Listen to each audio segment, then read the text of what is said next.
আমাদের পলাশবাড়ী উপজেলার 2 নং হোসেনপুর ইউনিয়নে একটি বিশাল আকার 81 ফুট রাম মূর্তি স্থাপন করা হয়েছে। একটি 52 ফুট মূর্তি স্থাপন করা হয়েছে। 32 ফুট একটি মূর্তি স্থাপন করা হয়েছে। এই মূর্তিগুলো স্থাপন করে হরিদাস সহ তার দোসরেরা আমাদের এই অঞ্চলকে ভারতের কাছে বিক্রি করে দিতে, ভারতের কাছে তুলে দেওয়ার জন্য গভীর ষড়যন্ত্রে লিপ্ত হয়েছে। আমরা বারবার প্রশাসনের দ্বারস্থ হয়েছি যে এই বিষয়ে আপনারা অতি দ্রুত তদন্ত করে হরিদাস সহ তার দোসরদের অতি দ্রুত শাস্তির আওতায় নিয়ে আসুন। তবে প্রশাসনের আমরা শুকরিয়া আদায় করি, হরিদাসকে গ্রেফতার করেছে। প্রশাসনকে বলতে চাই, শুধু হরিদাসকে গ্রেফতার করে ক্ষান্ত হলে চলবে না।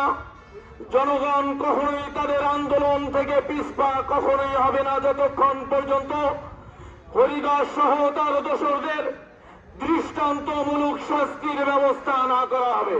ঘরে ঘরে আছে, আমরা তো কোনোদিন মুসলমানরা, আমরা পুলিশেরা আমরা পাহারা দিয়েছি, আমরা সেখানে পাহারা দিয়েছি, আমরা সেখানে পাহারা দিয়েছে। কি কারণে, কার চক্রান্তে, কার সঙ্গে পুরোপুরি সন্ধি করে আপনি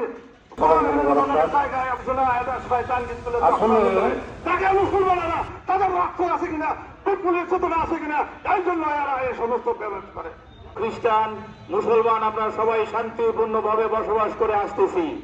1000 বছরের ইতিহাস খুঁজে দেখা যাবে এই এশিয়া মহাদেশে কোথাও কোনো এই 81 ফুট রাম মূর্তি এই 1000 বছরের মধ্যে কোথাও পাওয়া যায় নাই। এমনকি নেপাল যে একমাত্র হিন্দু রাষ্ট্র, সেখানেও নাই। তা আমরা মনে করি ভারত সরকার বারবার বাংলাদেশকে হুমকি দিচ্ছে।